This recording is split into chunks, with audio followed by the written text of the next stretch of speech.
Hey guys, the idea of this video is quite simple. Which of these skills is worth investment? Of course, these are not part of a meta build, but sometimes you can create something quite comfy, and for the lands, depending how you play, sometimes the consumption in stamina is kinda heavy. The first skill I wanna cover is latent power, a skill that doesn't even explain how it is activated, it just says that it does under certain conditions, which is a BS explanation to be honest. When you draw your weapon near a monster and you get the red eye, here you have two timers.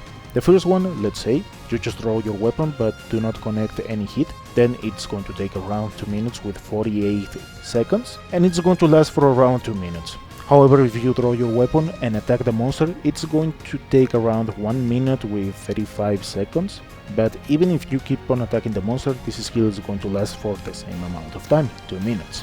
There are some other minor details to know about this skill, like the stamina consumption while executing some movements. It says that it reduces either 30 or 50% the stamina, depending on the skill level. In this case, after jumping, these are the seconds that it takes to regain the stamina. Beware that these results can be a bit off because I am recording the video at 60 FPS, however the general performance of the game is 30. The other two skills that we can use are either Constitution or Stamina Surge, which are passive skills. And also something that I believe worth showing are the results by combining different skills together. For example, Stamina Surge with Constitution, or going all out with latent power. One would believe that this is a linear result, but it doesn't precisely work like that, and of course going to this extent is perhaps a bit too much. The other thing to consider is using these skills while in combat, because under a controlled environment we can get a clear and beautiful result, but once we put it to the test, the feeling is completely different.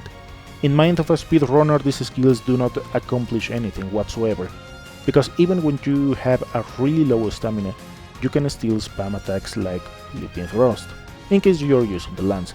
Perhaps with the dual blades or some other weapons it's going to work. In latent power case, it can be a bit tricky because we need to be in combat to start running the timer to activate it. And let's suppose that we activate it, then we need to be efficient in that window of 2 minutes. If we focus this skill for its offensive capabilities, aka its affinity, the main issue goes to the general DPS drop. Let's assume a scenario where we need 10 minutes to beat a monster. Each cycle of this skill takes 95 seconds to activate, and it remains active for 120 seconds. Therefore, we are going to have this skill inactive for around 266 seconds or 4.43 minutes, where the remaining time, 336 seconds or 5.6 minutes, it is active. When we put it under that circumstance, it doesn't look that good, right? And yeah, latent power isn't really worth using as offensive skill, and sometimes it can help about the stamina consumption, but we need to be in the right time, in the right moment. On the other hand, Stamina Surge and Constitution are way easier to analyze. Both of them have almost the same result with every single level.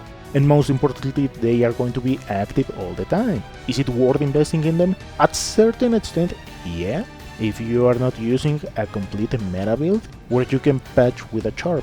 If you are a novice player that requires a bit more of stamina while in combat, this is especially true when you are fighting a monster that you don't know really well, or if the weapon you are using is stamina like crazy. I hope this information is useful for all of you. Thank you for watching, and I'll see you next time.